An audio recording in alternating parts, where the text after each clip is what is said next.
Hey everyone, Sawmill Charlie. Well, we're live from Woodstock, Virginia tonight. Hopefully everybody's having a good time. We're a little bit late, had to get things started here. Hey Mike, and Sandy, and Danny, and Mark, Mike from Easy Ox, and Jonathan, and everyone. Hope everybody's had a good week. And hey Dennis and Roy. Hey, misbehaving Mike, and all that. So, hey, Clay, I'll probably see you tomorrow, maybe. So, spent the day here at Bees All Day at the the Shenandoah Valley Bee Supply Company, and with Bill, and getting everything ready for this big grafting class that I'm going to take part in, and all that stuff. So I hope everybody's doing well. I am going to go ahead and put up the link here. Hit the thing here. I have to do a few little extra connections.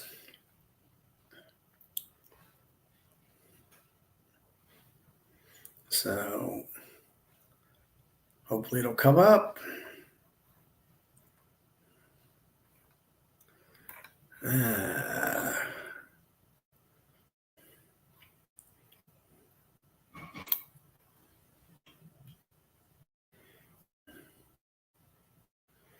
Take a little time.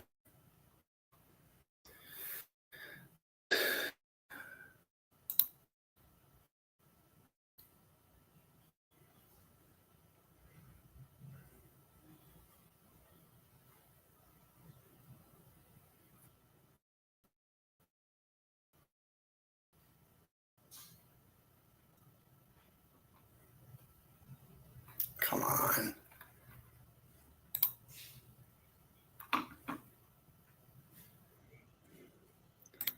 And we're here finally.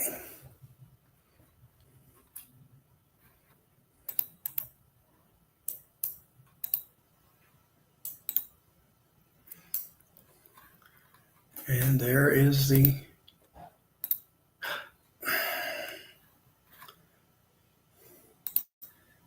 I got to go back and redo it again and press the long button.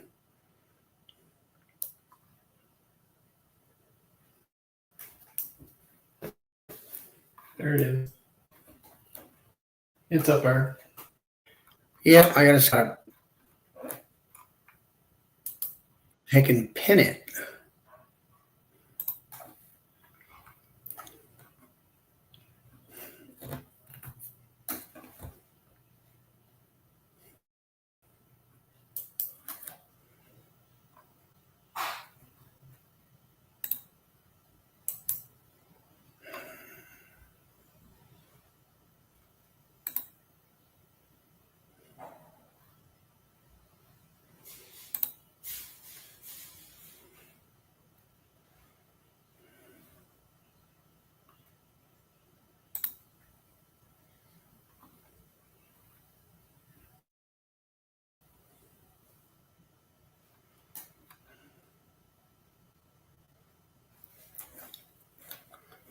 There it is.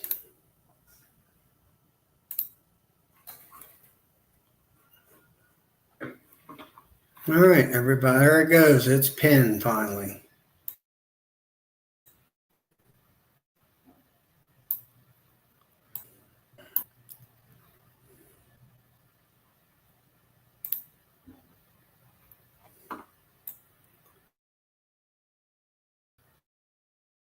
Just have to get things set up, guys.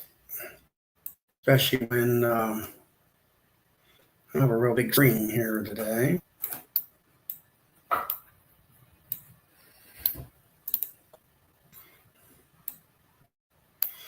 Okay, we are up and running. Here comes Bill. And guess what? I'm there too. I'm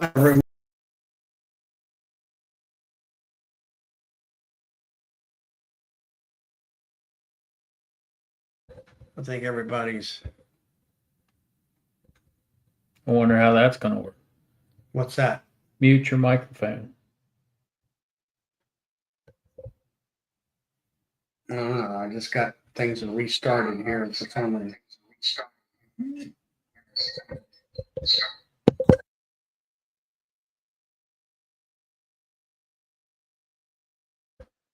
Can everybody hear us? Clay, can you hear us?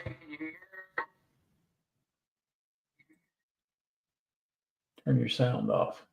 I'm working on it. It's slow tonight, everybody.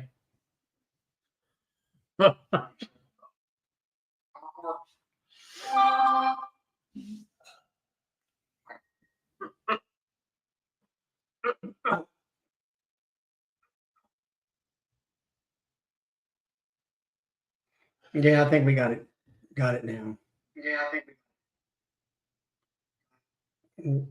Where's the relay? Where's the delay at? Here? I'm coming through this one. I've already got mine turned off. You got to turn your volume down. Okay. There's the volume. Turn your volume Volume. Is that better? Yeah. Hey, Kimberly, can you hear me okay? Hear Charlie and I okay? Yep. All right. I think we're good. Hey, Sarah. Hey, Michael from up there at 21st Bees. And there's Tim, Tom, and Melissa. Good evening. Yeah. And Clay and Keith. Okay, we're in good shape. Mike and Jonathan. And we got, they're not on yet, but I got to be able to eat supper tonight with Barry's Best Bees, right? Barry Kind Bees. Barry Kind Bees. Yeah. He's going to be late logging in because he was here for dinner. And so was Mr. Toothaker. That's right, Will Toothaker, but he's not going to be on tonight because he just got back from a very long trip from Georgia with a truckload of bees. Yes, Tom, we are in the same room. Yeah, we're in the same room. We're at the Bees All Day studio. And all. So anybody else would like to come on in. The link is posted. We're going to be, I'm going to be down here in Virginia for the next couple of days, taking a grafting class at Bill's store. And we got, let's see if Michael's trying to come in.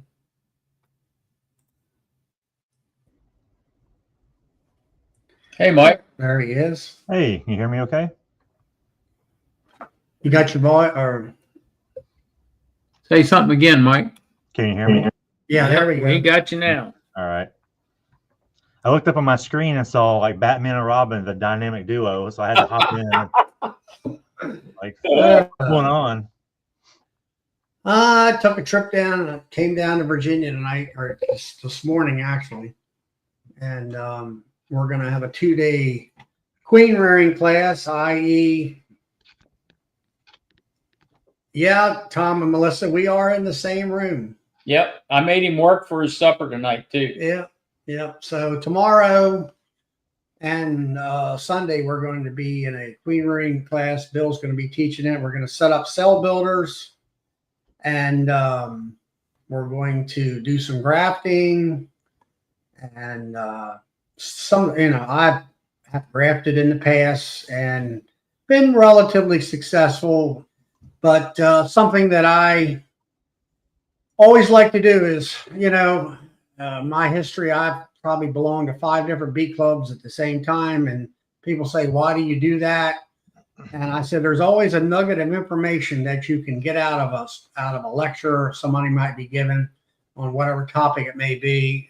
And it's the same thing with queen rearing when it comes to like setting up cell builders. There's as I was listening to Kent Williams on one of his videos here just recently, there's probably 12 different ways to set a cell builder up.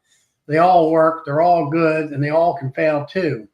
So I'm going to find out how Bill does it. I know it's going to be a Queen Right cell builder and finisher.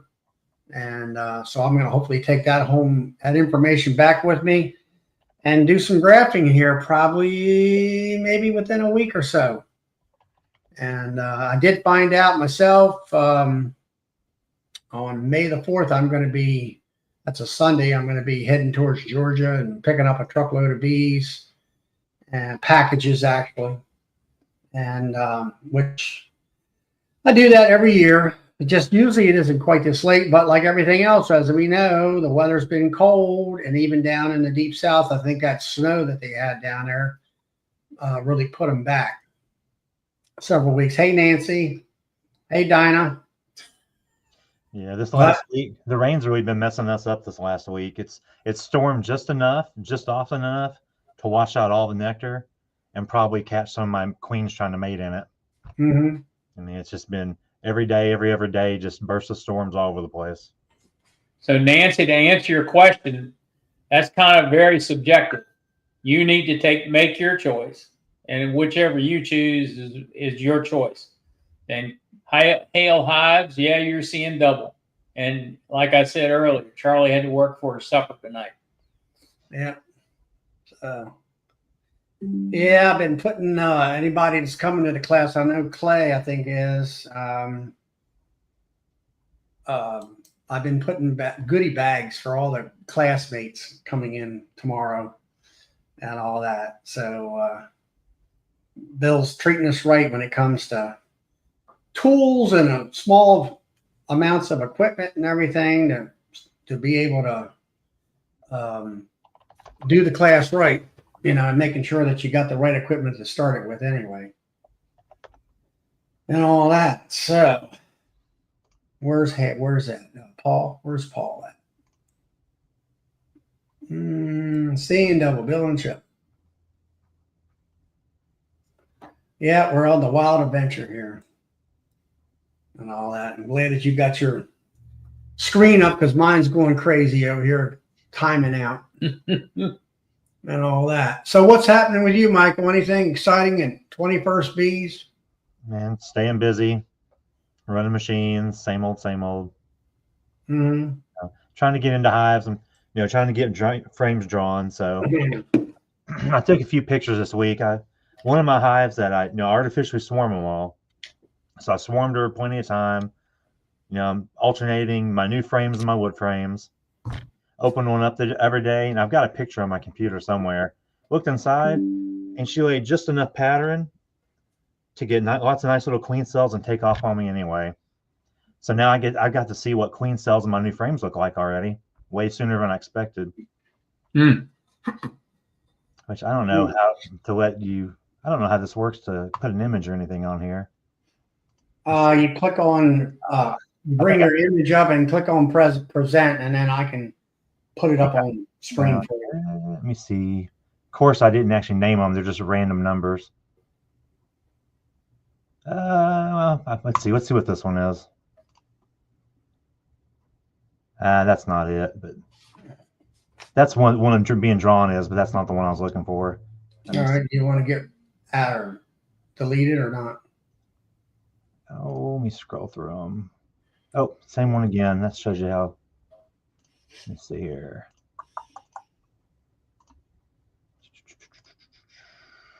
What's this?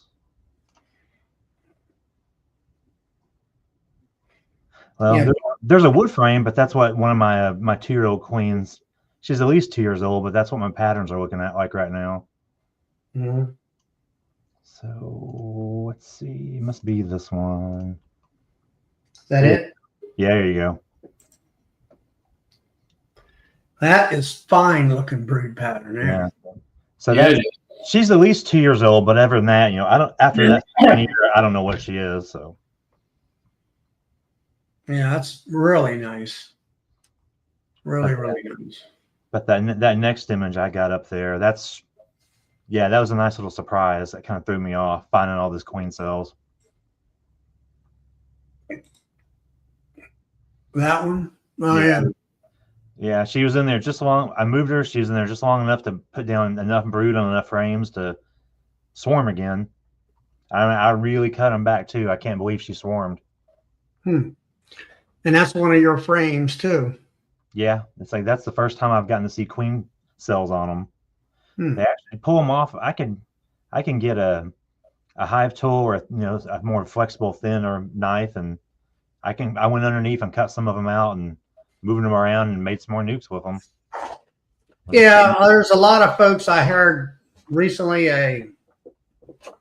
I'll say one of those master beekeepers, and you say you can't cut a cell off of plastic. Well, those right there, all you got to do, like you say, get yourself just a pen knife or a small little steak knife, or if you really want to get fancy, one of them hook curved carving knives work just fine with something like that.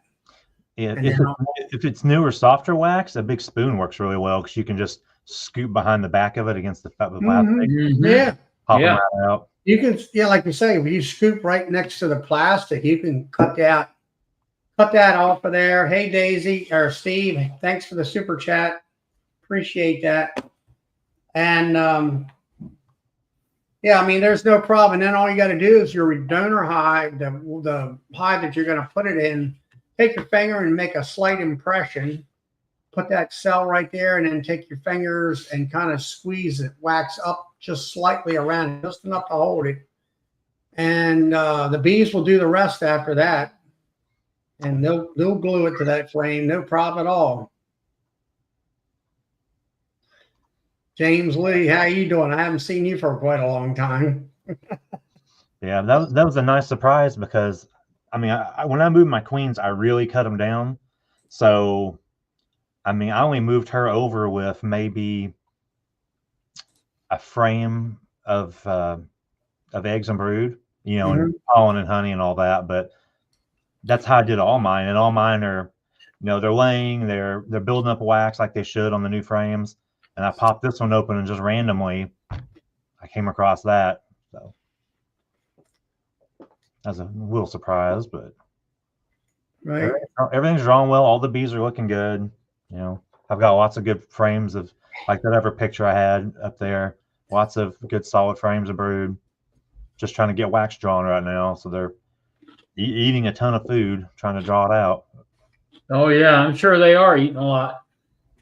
How's the nectar flow started for you right now, Mike? Yeah, we're getting some. It's just we keep getting these bursts of rains that keep washing everything out. If it would hold off for 2 or 3 days, it'd be nice. But I've got I do have some supers that have freshly capped stuff in them. That I have a few that I'm not feeding because they're big enough. They're bringing in nectar on their own, and they're already starting to cap some stuff off. So if this rain will ever end, I'll probably just let them go for a little while and see what happens and see who's bringing in what. Right. But other than that, just all I've been doing since I'm trying to get all that wax drawn out is just checking hives, seeing when I need to add a new box, checkerboarding some new stuff in. Most of them are big enough where this last weekend I dropped the drone frame in each of them. I didn't want to put it in too early since I cut them down so much. I didn't want to just be making primarily drones up front. I wanted a good workforce first. So now I got enough workers, I've dropped the frame in each of them just to let them make some. Well, I'm running medium hives, and I've dropped one medium drone frame in there, and definitely I can definitely tell there's a reduced amount of drone comb in between the frames, between the boxes and everything. It's really helped. I'm going to try to go ahead with a second medium frame in another box to see whether or not that reduces it almost completely. Dinah, she said Maryland needs rain, that's for sure. We're supposed to be getting some rain up here Saturday sometime. So we'll see what happens there and all that. Well, I mean, in my all medium hives, whenever I drop one drone in each of them, it completely stops my bird comb. There's not a single thing to clean off when I run them that way. So maybe you'll luck out and not have to bother with it the rest of the season. Right. Mine really like to glue everything together. They're real propolis heavy bees though, so no matter what, I still have a mess to fight with sometimes. Right. All right. You want to drop that, unshare that for me, Mike? Yeah. You can do both of them at the time. There you go. Just hit the other one while you're at it. There you go. There you go. That's cool. So, hey, Rick, how's everything out in Kentucky? You got back, you said, the last week. Hope the bees are doing good. Hopefully that your bees are surviving and not like the rest of the folks out in the Midwest there, about, I don't know, 50 or 80% losses and all that.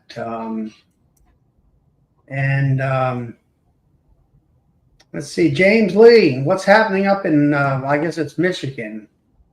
I know things are probably still cold up there. And hopefully your bees got through the winter. And I know you do a lot of different experimental things with your bees. And let's see.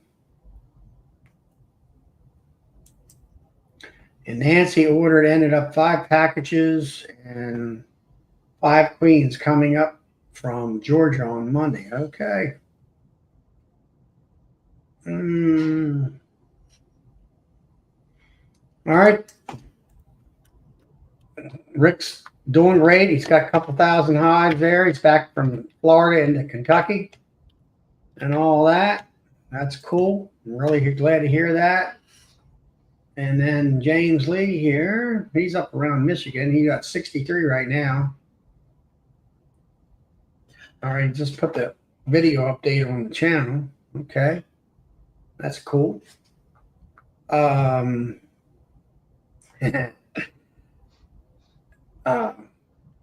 Queen Bee, yeah. Bill, you want to answer that? You got live classes tomorrow for sure. Yeah, we are having a live class tomorrow, and tomorrow about midday, we're going to be in live bees, setting up a cell builder. They will definitely learn how to set up a cell builder before tomorrow is over. And then Sunday morning, we're going to go over the grafting tools and grafting.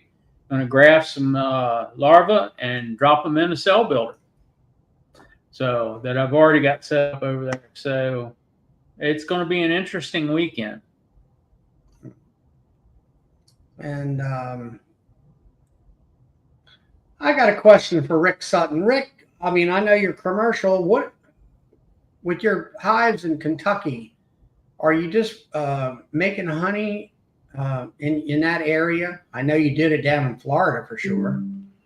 It's just kind of what you do in the Kentucky area. And I'm not really sure about the, I know there's lots of trees and whatever and all that. So,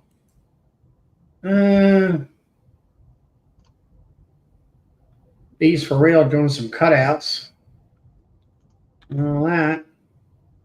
James, won't you come on in here and give us an update about sustainable beekeeping up in Michigan up there? Oh. And Rick, if you want to come in too, I've been wanting you to come in for a long time and all that.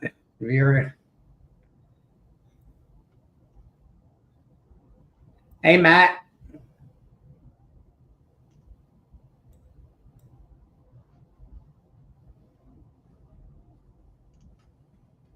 All right, James is driving. All right. Well, that never stopped you before. You always took your phone out and took a tour of all the hives for us. And all that. So. Yeah, I'm just killing time before I go home. So you guys find you some better guests and kick me off of here. And that way you can have the big screen.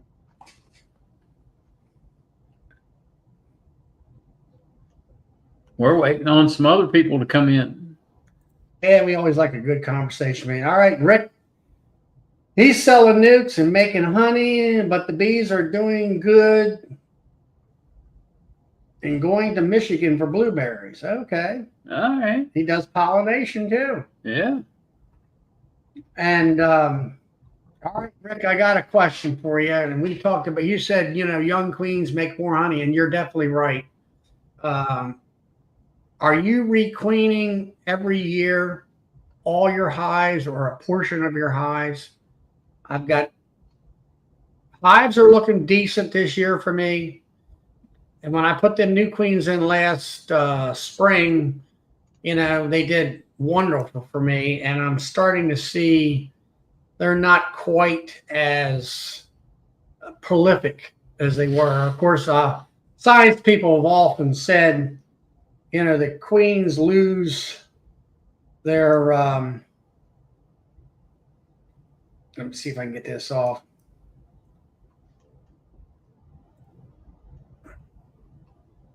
Lose their potency as far as laying eggs after the first year. And all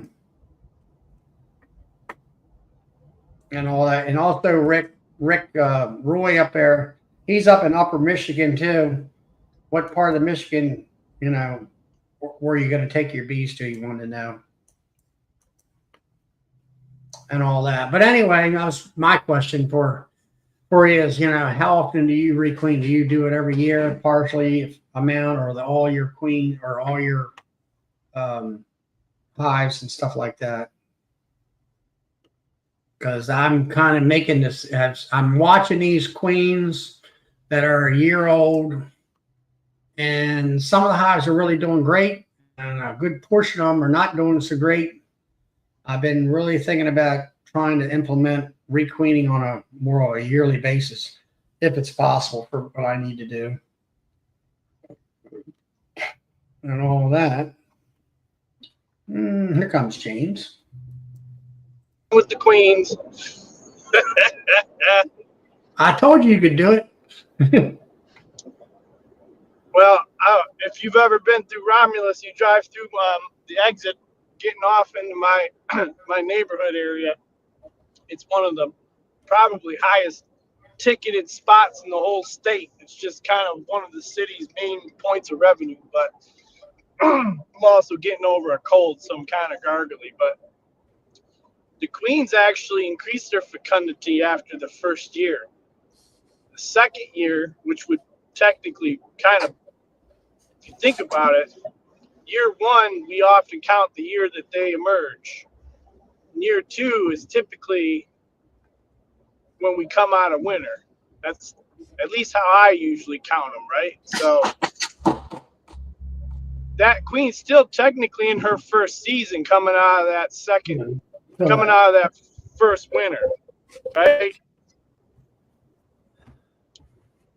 So now you got that queen coming out of her first winter. She actually increases her egg laying. So she's still technically a first season queen, but we call it a year two. And so they have a steady incline or increase in egg laying over the course of those first two seasons. Some studies show there may be a reduction entering that third season after that second winter. But the studies were kind of inconclusive because there were some treatments involved and potential other issues going on where they also noticed that the mite loads increase along with the age of the queen as well, even in the VSH type colonies. Well, I put these queens in, I'll say April of last year, and they made me 1,000 pounds, I was way surprised. And then Rick Sutton said, fresh queens always give you more honey. And it's definitely right. And so this year, this is their second honey season, I'll say. And they're just, I don't know, it's been cold, longer than normal. As far as, we're like a month behind in the spring, as far as I'm concerned. Same here. And I'm not sure whether that's partially the cause of it.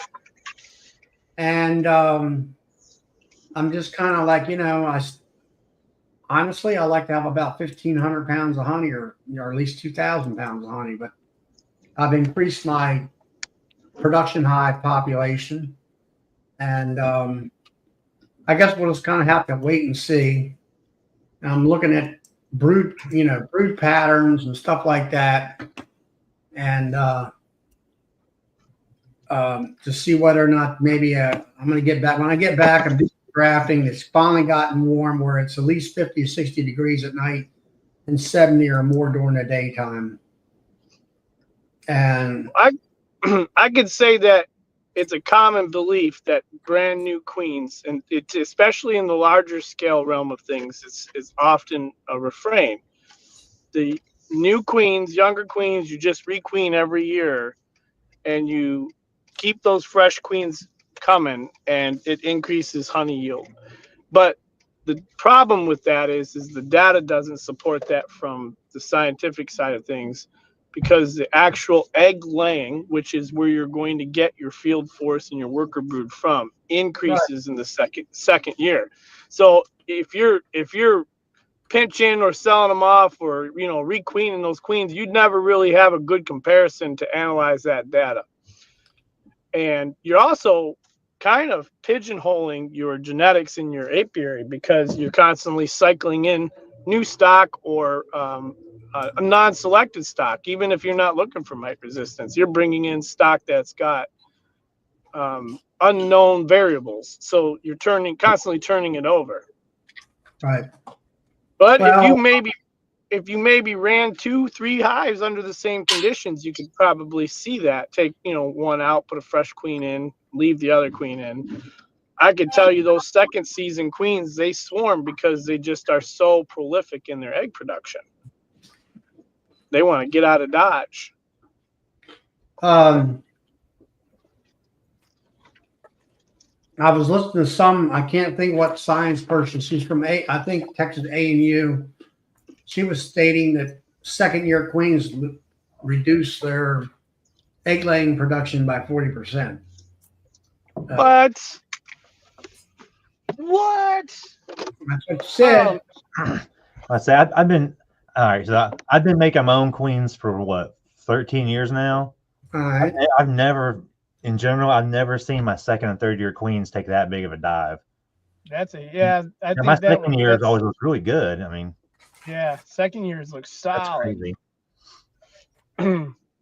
Well, I will say this, that I think that if you grab your own queens from stock that good stock, a hive that you really like, and you keep promoting that I think you, over a period of time, are better off than buying queens from somebody else all the time, except for maybe if it's a known breeder with a certain set of genetics and stuff like that.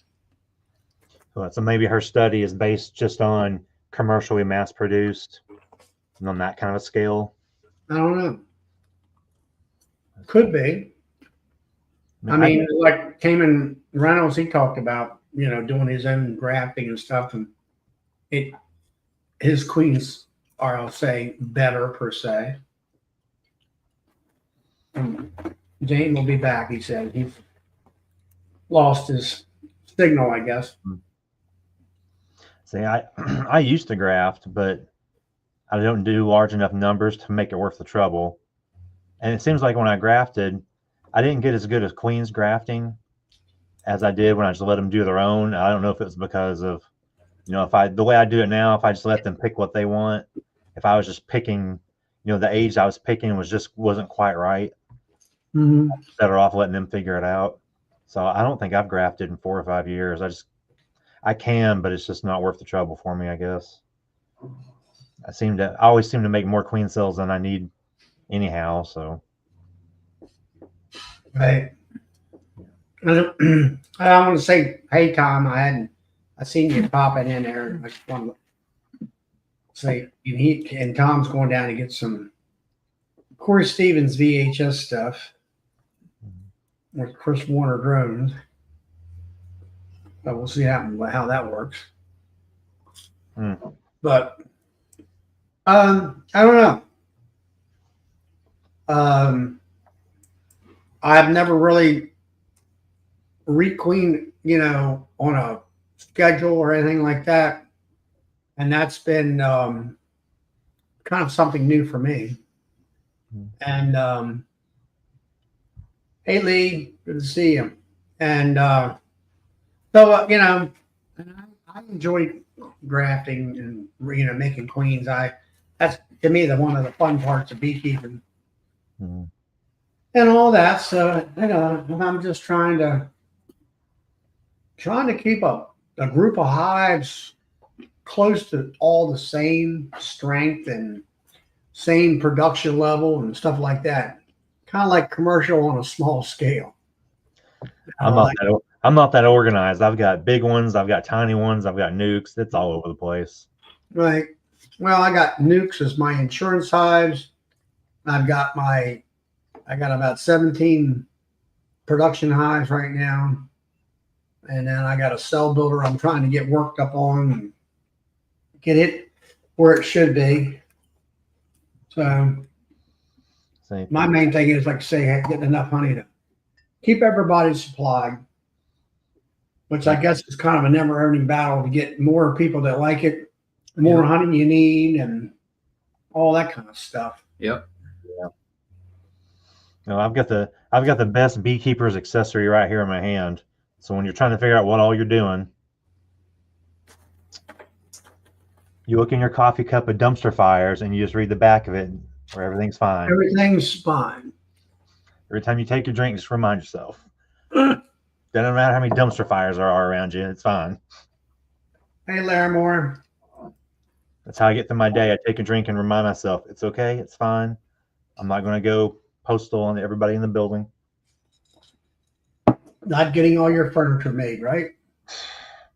Getting people to show up for work.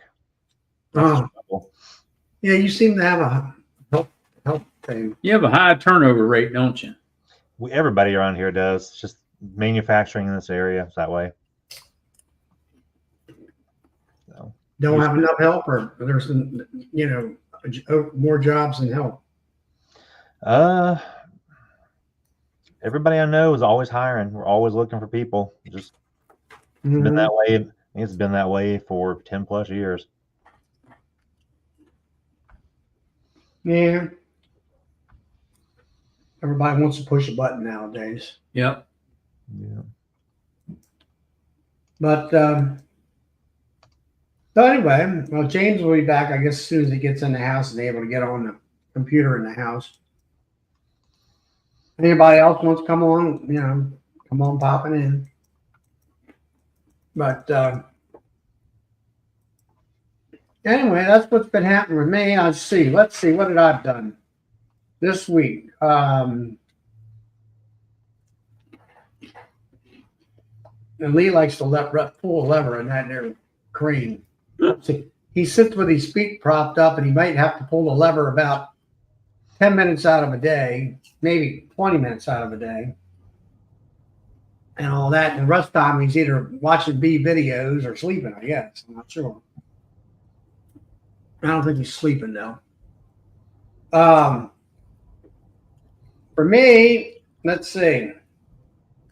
When do you stop your demery maintenance?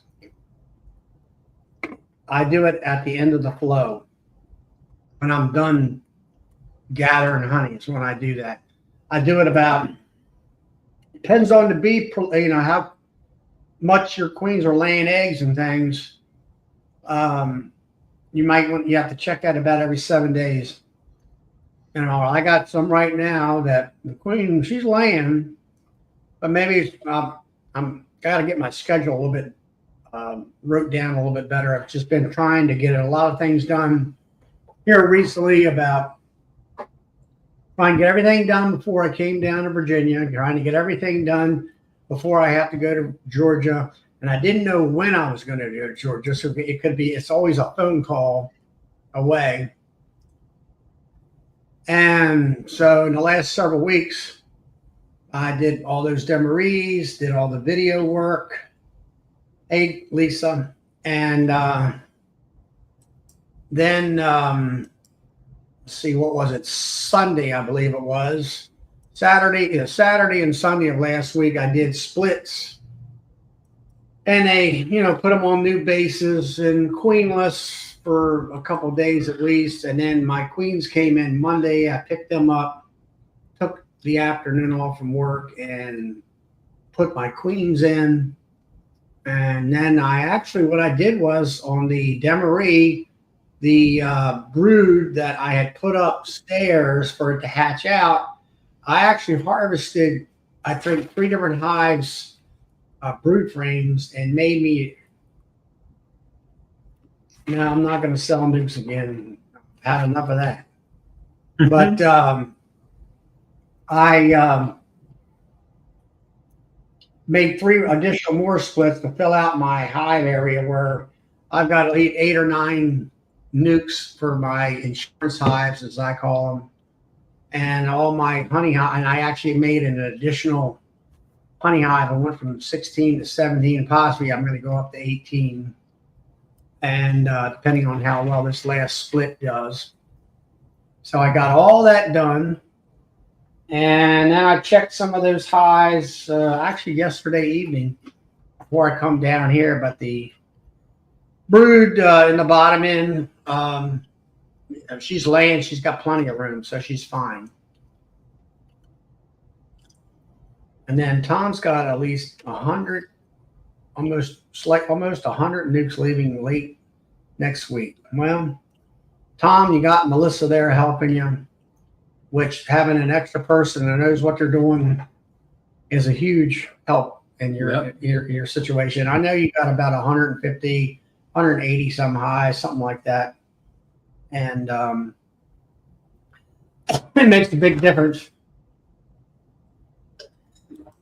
But this time of year is very busy for me, between getting set up for honey production, and I used to be selling nukes and making sure I had enough nukes for everybody to pick up, and trying to get people to pick them up. Yeah, that's the bad part about doing nukes, getting people to pick them up. So Melissa does all the work. I just sit back. Yeah, right. She's going to sit back with a frying pan up and not side your head. Yep.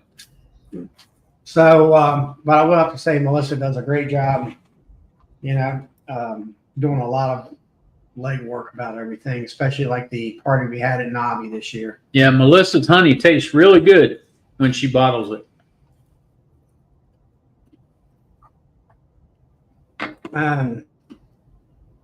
So anyway, I'm a lot less stressed this year without the nukes, and I'm really looking forward to getting in and going back to grafting. It's been about 3 years since I've been able to graft. I just didn't have enough time for everything, and I get a lot out of that. And being able to requeen yourself and having your own queens, and I've already picked out a hive a month ago that is very prolific, very strong, nice gentle bees, and all that. And I've also got a nuke right now that I made splits off of, and that queen, I found the queen in there and all that, but they're the kind of hive you open them up, even though it's a little 5-frame nuke, they fly up in your face. They're on your veil somewhat. They're trying to sting you through your arms and through your, your jacket and stuff like that. And I'm like, all right, this queen's got to go. And as soon as I get one, it's a virgin or whatever, or a mated queen, I'm going to replace her right quick. Anyway, that's what I've been doing this week. Things are kind of settling in. I know when my Georgia trip is, which helps out a great lot, and all that. I know, Mike, you just kind of do more of a hands-on type approach, isn't it? Hands-off, I mean. Yeah, I mean, right now, when I'm trying to get frames wax drawn, I have to be in there a lot more often than I want to be. But once I get it all drawn out, it's more of a, I can set them up and leave them alone for 2 or 3 months at a time. But yeah, not this year. This year is about every single weekend I'm in them, making sure they're not building, wax cockeyed off the new frames and seeing what queens have and haven't come back from mating and all that kind of stuff. Right. Forgot, I'll put a picture up. I made some more lids this week. I'll show y'all how I take those Be Smart lids that are hollow inside, Mm-hmm. and I like to drill holes in the bottom of them and shoot expanding styrofoam in them. Yep. Stiffen them up. Around here, if I don't, I get a lot of condensation in them just from the way I have them. They've always got water. They start getting moldy and weird on me. So Yep. yeah, I pop a bunch of holes and I take the big gap, the 3-inch big gap filler, load it up till it squeezes out and let it cure for a few days and snap them off. And so I forgot that's something I can do when it's raining. Well, I haven't looked into the hives that I've got your frames in. Just I know they're there. And here's the lids. Let me bring them up. Yeah. Now I've screwed up. So I use some DeWalt drill bits that have a smaller, like a pre-drill tip on it that's really sharp. And when you puncture through those, if you're not careful, you can pop a little hole in the very top too. And I didn't know I did it on one of them. I had it sitting in the back of this little pickup truck that it doesn't go anywhere. It just sits in my backyard so I can have my kid's name on it to get cheaper insurance and let him drive his car. So when I kept popping foam in here and I couldn't figure out where it was going until I lifted the lid up, and that gap between your bed and tailgate, it's a big old massive foam like bubble monster thing. I had to get cleaned out. So if you're drilling, watch for that. But yeah, his little Volkswagen Jet, I mean, it's so much cheaper. This is an old an 01 Dodge Dakota. Everything is fine on it. It's got like 100,000 miles on it. It's so much cheaper to put his name on it than his car, because he's 19 basically, and they just rake them up with the coals on insurance and that stuff. Mm-hmm. So it's one of those. It sits in my yard. It gets started every few weeks. Doesn't go anywhere. So a lot of my bee projects, my lid making, my painting, all that stuff gets done on the bed on that. The tailgate's so low. It's just a perfect working height without me having to drag tables or stands out.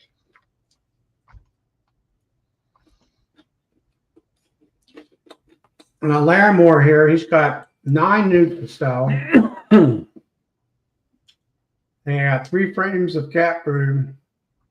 How big should I let them get before selling them? It sounds like all you got to do is put 3 frames of brood in that nuke, and you got a food frame and a pollen frame, and you're ready to go right now, as far as I'm concerned. As long as you got a queen in there.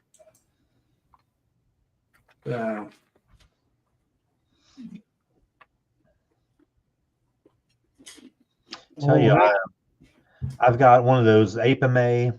I guess it's technically a 7-frame hive. It's got the little divider board in the middle to make nukes with, or make queens with. Never tried it out. So I got one at one of the last shows. Tried it out. Now I really like those little things. Both my queens came back in them.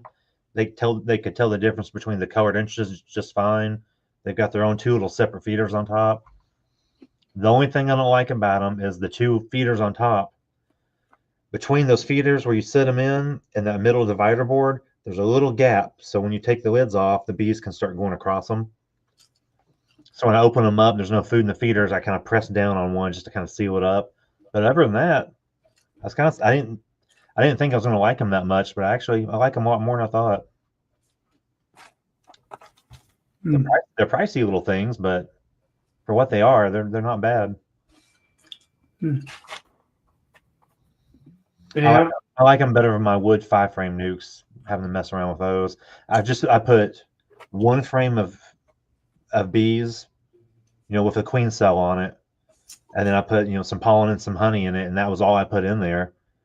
And they kept everything warm enough with just minimal bees. And the queens are back and already laying up frames. I've already had to pull both sets of 3s out and move them into bigger boxes. Right.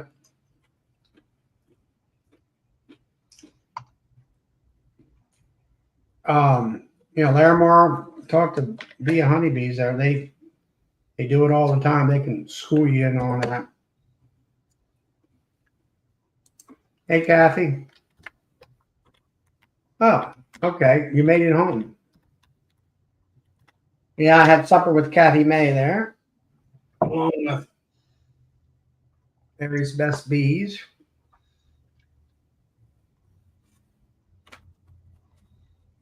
Now I recognize everybody.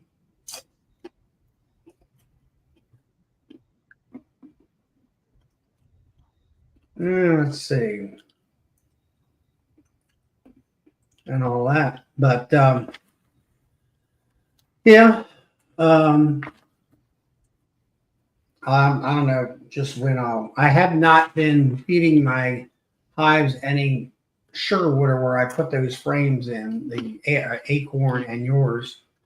So, but there has been nectar coming into the hives. So I do know that on one of my meat that I was just describing, that it's already filled there. It's been pulling out 5 frames of wax for me.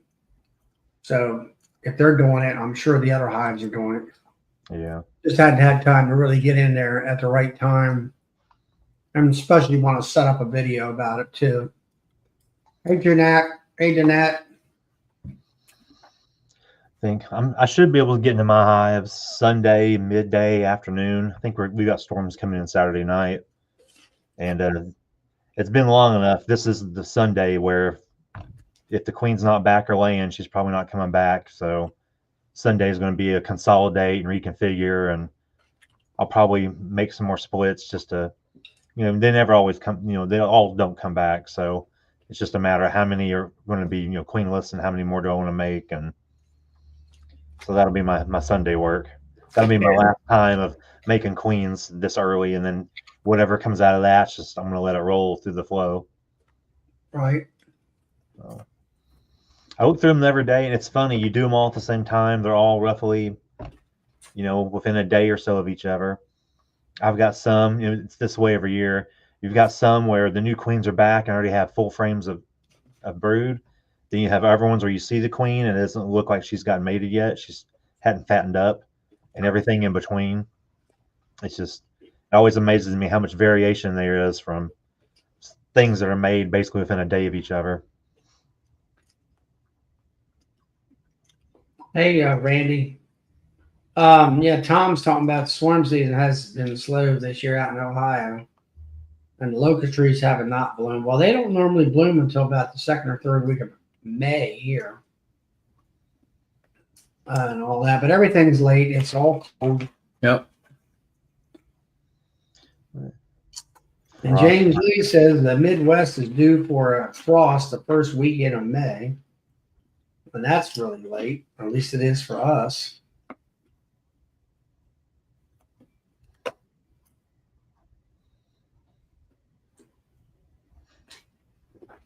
And Paul there, he says Bill's a good host having Orville for Charlie. Let him dry up and blow away. No, this is not Orville. I'm not sure what it is. It's homemade popcorn. It's Virginia popcorn. It's Virginia popcorn. Right out of his field.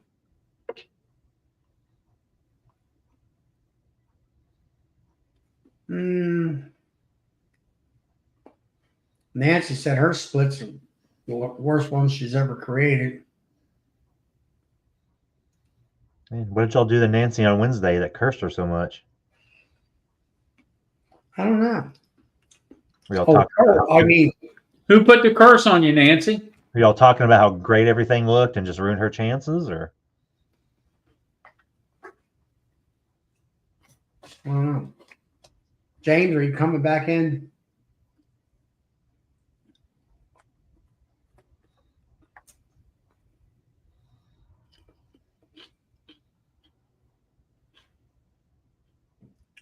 That's why she's getting the package order.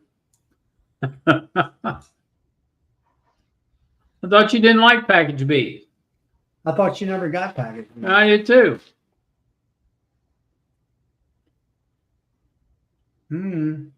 Sometimes you got to go. You just got to do what you got to do. Right.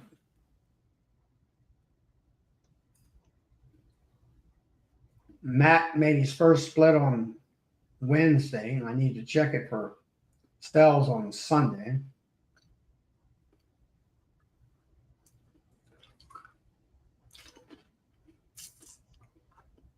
Here comes James.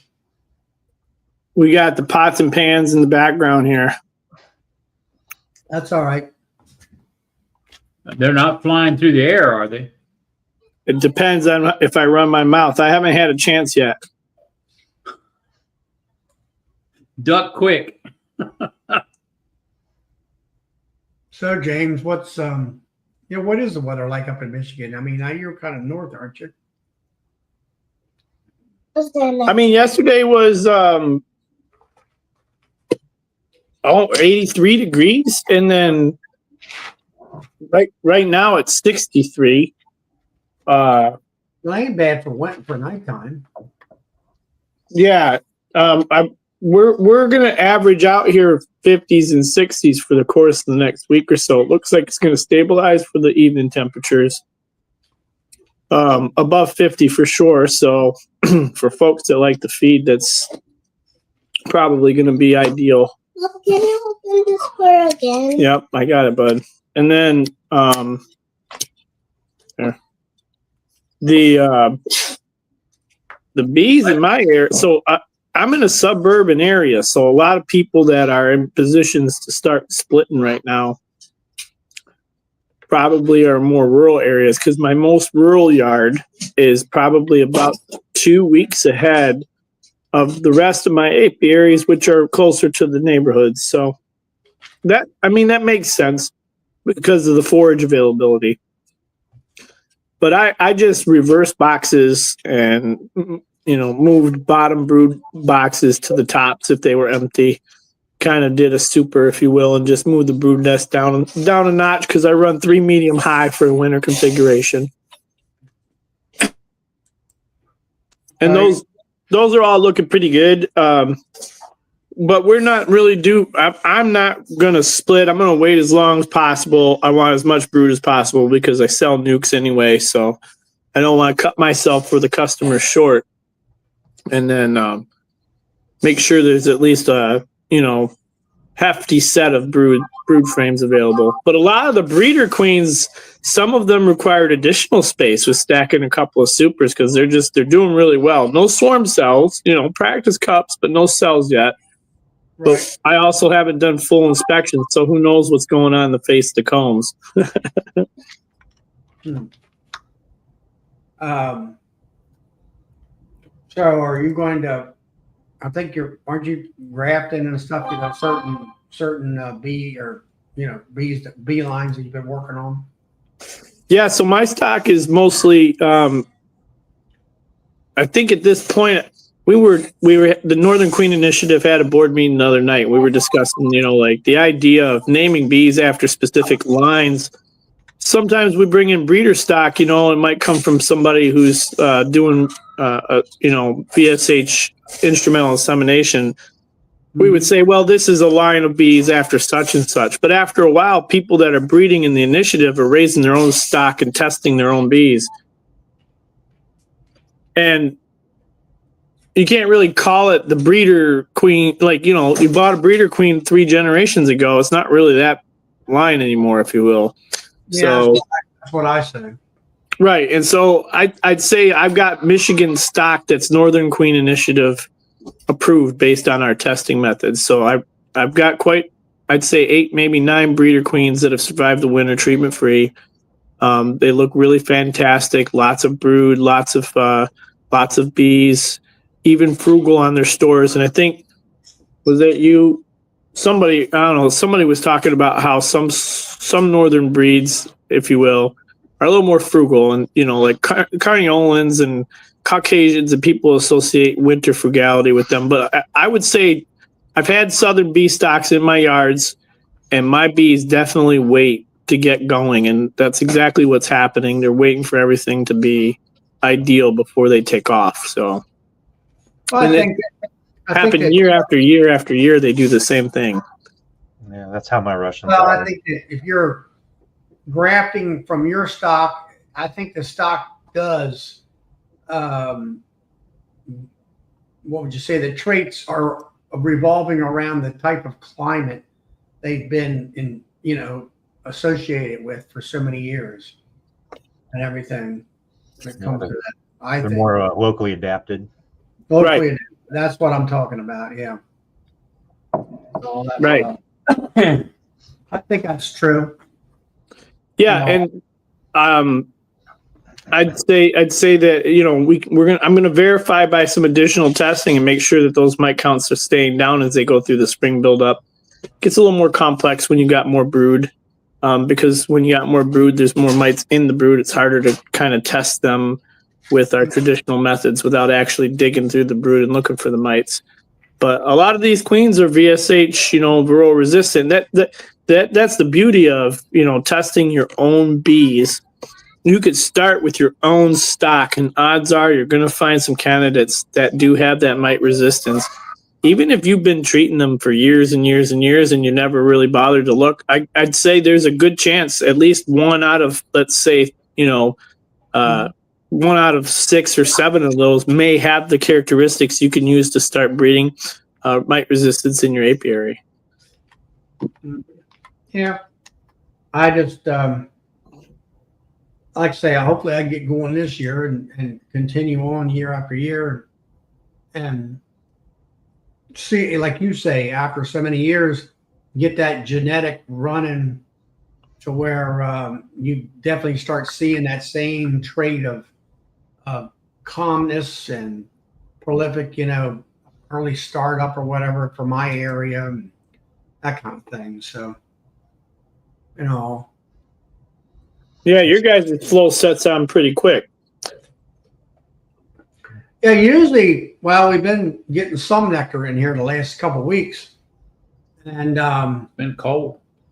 but it's been cold. Usually by the end of March, 1st of April, for sure, things are relatively, I'll say, 70 degrees during the daytime, and maybe 45 to 50 at night.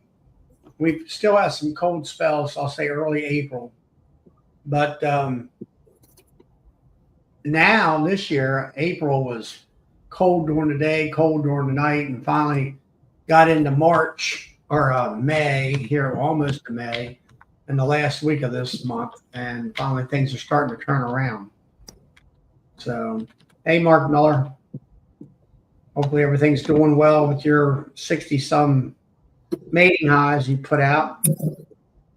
I know you had to move some bees here. I think it was Monday night and all that. Let's see who else here. Hey, Brian.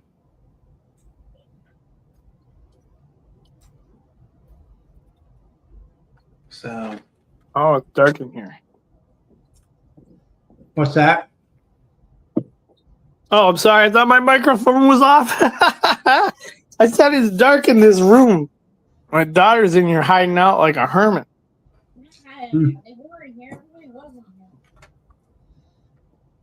I don't blame her. I hide from all the kids too. So, I'm surrounded by an army that I created myself. oh my. So, any new speakers coming in on the, I guess you would call it club or whatever for your up there? I think we were supposed to get with Bob Binney here for May. I can't remember the date. I gotta call him back and find out if we're gonna actually nail it down.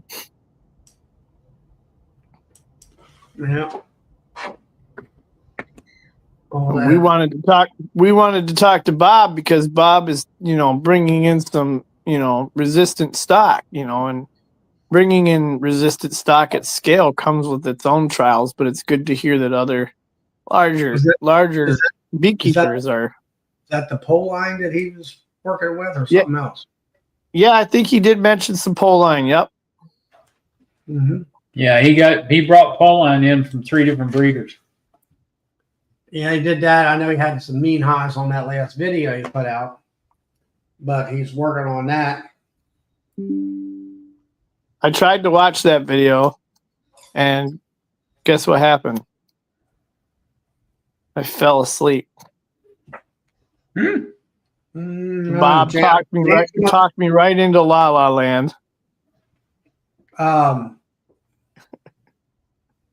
Nancy, I want to know whether you've seen the chat box. Can you see the chat box? I know I she cannot see it.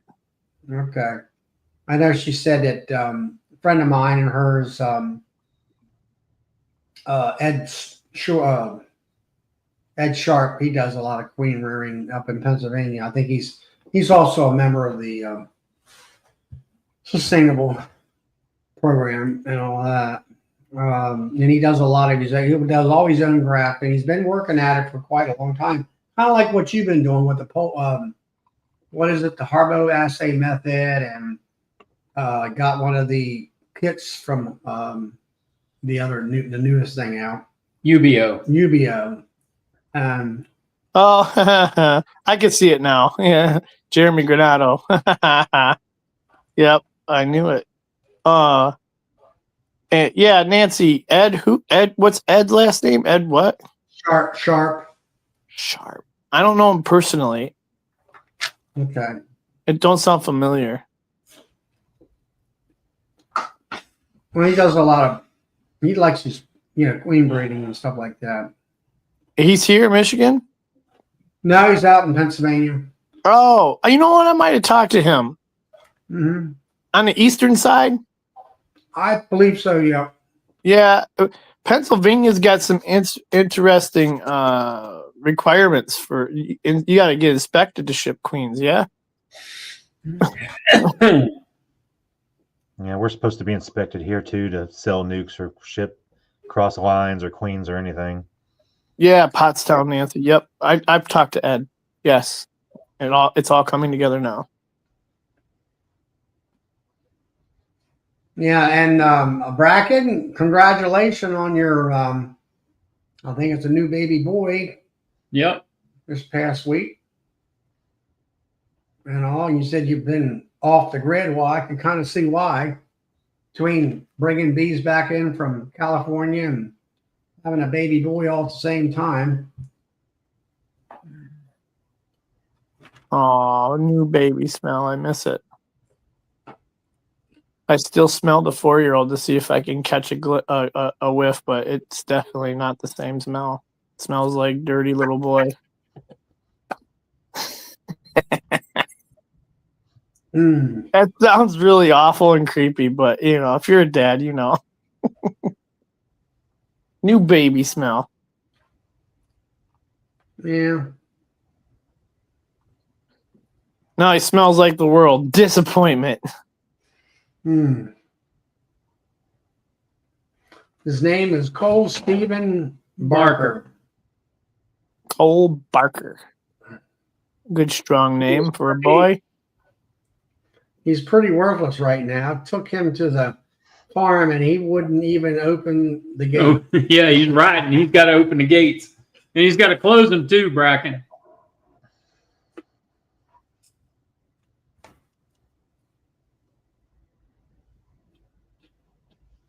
Nancy says 4-year-olds do smell. Especially if you don't bathe them regularly.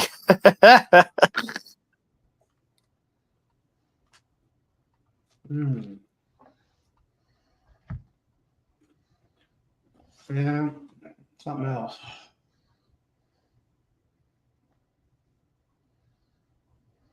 Nancy says most boys smell.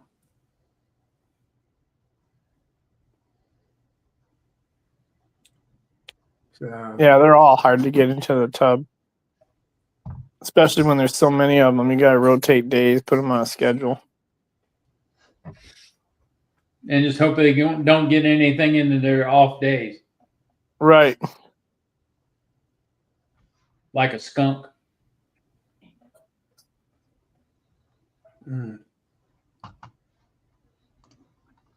So you're planning to go to Nobby next year, James?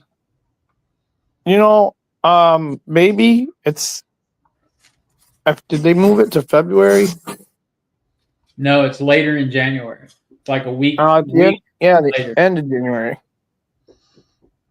I always say I'm not going to go, and then I end up there. Right.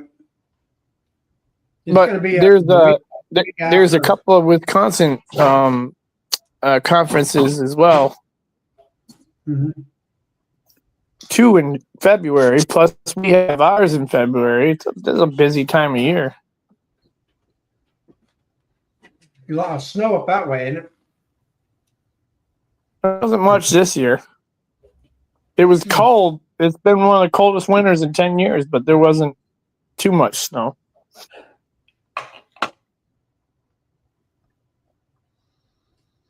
Yeah, I think I'm going to go back up to that Midwest show in Bend again this coming year. Mm-hmm. Nobby too. We're planning on we tried out Nobby for the first time this year, just having the new products. So this next coming year, we're going to get a big space and do a full blown out booth and display and pull all the stuff up there. Now that I kind of know what to expect. All right, Nancy wants us to talk about those queens again. How many flows constitute age? So you're saying what that change is? If you get a new queen in, I'll say April, is that what you're saying? And then you're saying it goes through that flow for that year. That is a 1-year-old queen, right? Yep. Yeah, we typically, but a 1-year-old queen could be a queen you introduced in July. We'll use the Midwest because obviously that's my frame of reference. So if I introduce a queen in July, right, instead of May, that queen is, 3 months newer than a May queen. So she's still a first-year queen coming out of that first winter. She turns 2 in May, right? So she's she's turning 2 because it's season 2, but she's still just now a year old. So we usually will say, "Oh, that's a 2-year-old queen" because it's a different color year. But that's not always the case. She's not really fully 2 years old until that second winter is over. That's right. Right. And so even then, at that point, that's when that queen is technically coming into the peak of her fertility and worker production. So a lot of people will say requeen with fresh queens every year because this is it. So what happens is a large scale producer or commercial beekeeper can just take cells and drop them into these colonies. They don't have to worry about looking for their queens. This is a time versus money kind of thing. And when they drop those cells in there, that virgin queen, she emerges as she goes and finds that mated queen that's in that colony, and she is more nimble and agile and eager and will kill that mated queen that's in that colony. They don't have to worry about looking for her. And then that virgin kills that queen. They get a brief brood break. That virgin goes off and mates. She comes back and she's now heading up that colony for as far as reproduction is concerned. So it's easy. It's easier for them to drop in 500, 600, 700, 1,000 cells. They don't have to worry about the perils that come along with seeking out a queen to requeen her or mark her or knowing how old she is. So that's the idea, is that it's kind of anecdotal in a lot of ways because you're always seeing that queen heading up a colony that was previously established with a large force of bees that can help her brood up. So it looks like she's doing great. When in all reality, all she's doing is just picking up where the other queen left off. Does that make sense? Yeah, I do. I mean, I think Nancy, she got it. But I agree with you there where if you're doing a June queen or a July queen, something like that, I was kind of told with some friends of mine up in Canada where it's how many honey seasons. So like you say, the next year would be her first honey season. So that would be like 1 year. And then the next honey season would be her second year. And that's when you would, replace her and all.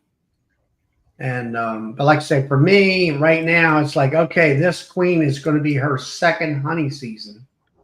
And I'm like, patterns are not super great, but is it to the point where do you wait and see, I guess, to see whether the weather has any implications of how she's going to lay continuously the next month or so.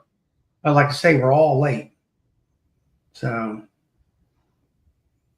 anyway, that's. I'm not too typically quick to judge based on pattern, unless it's really sparse. The shotgun patterns that typically get associated with poorly mated or poor laying or potentially diseased queens may not always be the case. It could be that there may be actually a brood disease going on, and they're cleaning things out, right, and disrupting the brood pattern. And in this late, like this wet, damp weather, chalk brood, could create that circumstance as well. If you got some issues, I tend to try to dry them out, and I don't run vents. But if I see stuff like that going on this early in the season, I'll vent the colony and let them dry out, because that typically helps clear out the chalk brood. I don't got a lot of facts behind that, but anecdotally, I've seen it work. So, well, if it works, it works. Right. But at the same time, when I'm running queens, as long as the colony is keeping pace on the average of the yard, I don't stress too much about the honey production. I always feel like somebody in the yard is going to pick up the slack of one that may not be picking up this. It's a balance between production, gentleness, and mite resistance. So they all make honey. The dead ones don't. So that's how I see it. Yeah, I get that. But I also do track weights, so systematically at the end of every year, that's where I gauge whether or not that's a colony that you want to be selecting from, because you're going to get a better gauge of how productive they are as far as honey is concerned by how they put up stores for the winter. Mm-hmm. Yeah.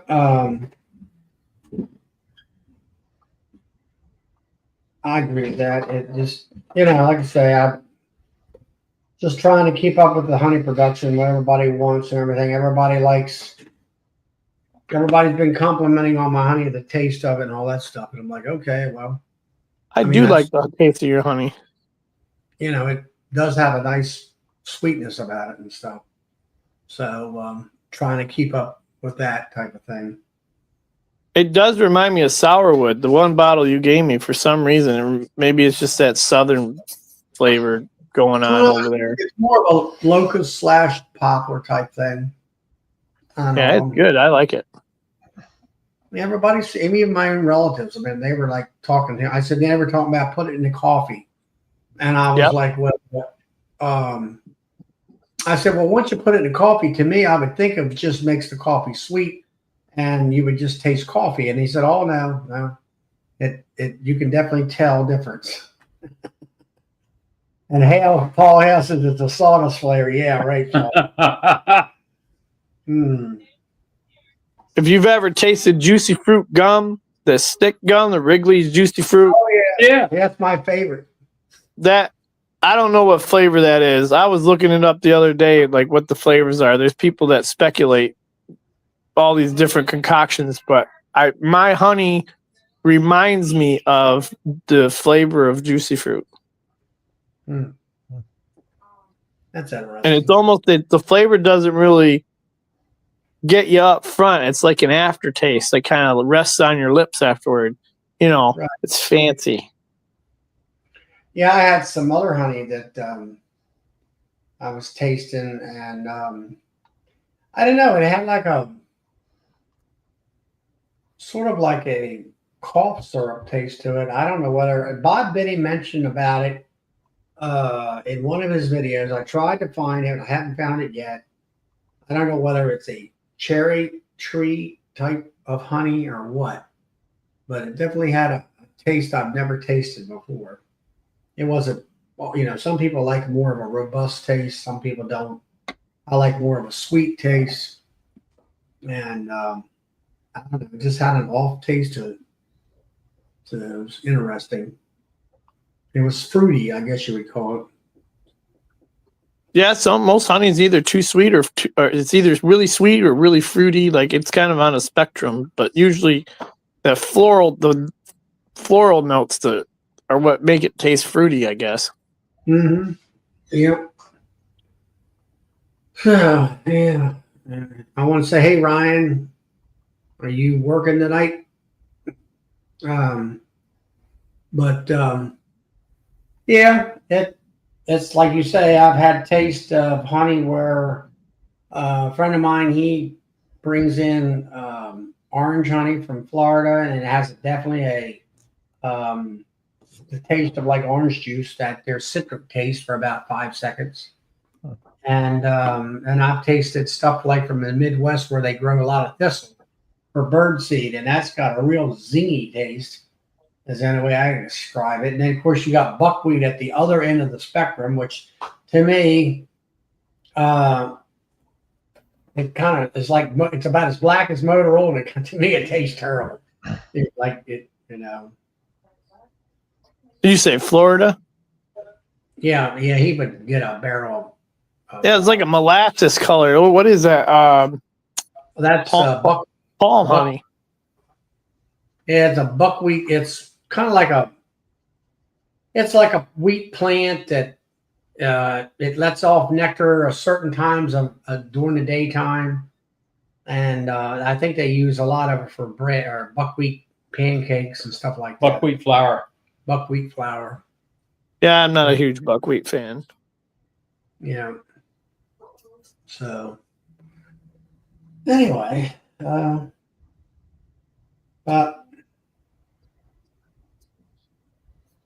obviously Ryan's he's been working a lot. I bought some black sage honey from Bob. I never had it before. Actually, I don't even know how to describe it. I guess it comes from California somewhere. Black sage, you say? Yeah. Yeah, I just said that it came from California. I never had it. I don't even know how to describe it. Yeah. I think Jeremy's on here where he's out there in Texas and he gets a lot of mesquite honey, which is a different type of taste. And I had my friend Todd, he's out there and I'll say California there in the not I'll call them the coast, but in the valley, I guess you'd call it. And he sent me some stuff. It's called blue curl honey, which is some kind of a desert plant. And it was very sweet. Actually, it reminded me of the honey that I have and all. And I still have some of it. I really like it and all. Yeah. I can't do really sweet honey. Like I have early in the year, I get a mix of white clover and wild blackberry. Mm-hmm. It's almost clear, and it's just pure sugar. I just can't do it. It's too much. I like that. You know, I'm that less sweet, dark goldenrod. You know, really heavy-handed tasting. But man, my kids, little kids, love that super light stuff. I mean, it's pure sugar. Like I don't even know if it has. You can taste the blackberry in it just a little bit, but other than that, it's like a pure just sweetener. Were you just talking about black sage honey, Mike? Yeah, I bought some from Bob. Yeah, it comes from central southern California and the northern Baja. I never even heard of it before until I saw he had some and tasted it, and I got some of that and some sourwood because I don't have sourwood around me, and just my youngest son's the honey aficionado. He's 9. I'm gonna tell you what, there's nothing like a good jar of sourwood honey. So yeah, my 12-year-old, I don't know why I thought it was 9. That tastes like cough medicine to me. Does it? What, sourwood? Yeah, sourwood tastes like cough medicine. Yeah, it's good honey though. My summer honey might taste like that to you. Then it's just generic wildflower, but it's super fruity, and I don't know what they're getting into to make it do that. But it's fruitier than you would think it should be, just for random wildflowers. We use a natural cough syrup, but that it's not like the regular over the counter type stuff. Maybe it's like elderberry has. It's not a sweet taste, but it's kind of like it's not the, sour in the traditional sense, but I guess it hits the sour side of the palate. Yeah, the wild cherry tastes like cough syrup as well. Right. That could be it. Yep. Yeah. Yeah, I wonder what that is. I have to look at the bottle of it. Zarbee's, I think it's called Zarbee's, but that's a honey cough syrup too. Who knows? It's probably Chinese. Some imported foreign substance is going to give me cancer.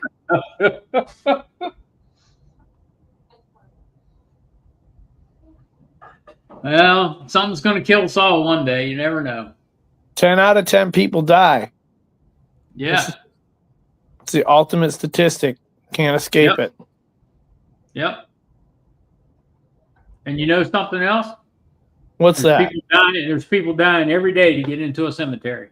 Yeah. Actually, the statistic is every 1.2 seconds, I think, someone perishes. Every 1 second. You snap your finger, and every time you snap your finger, somebody's disappearing off the planet.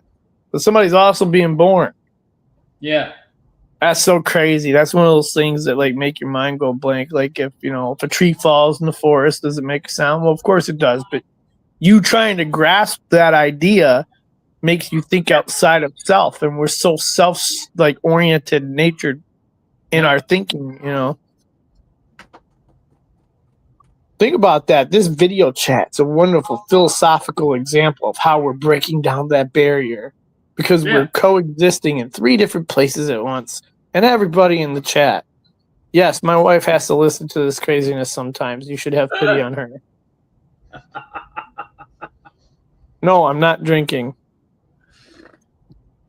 But if she were to answer that question, she would probably say you are. I'm just drinking June tea. It's just green tea and honey and fermentation. Maybe it's a little extra fermented. It could be like a placebo or somatic effect, as they say. Yeah. Well, I'll leave you with those deep nuggets, like deep thoughts with Jack Handy, and I'm gonna head on out of here, and I'll see all you guys later. All right. You have a good evening, James. Don't be bashful next time. See you, James. See you, Charlie. Yeah, thanks for coming on. All right. So, let's see what we got here. Hey, Tom, do you have any more of that bourbon honey left? And Ryan Peabody, are you able to come on tonight? Just thought I'd like to check in with you and see what's happening down in Maryland. Good night, Nancy. Night, Nance.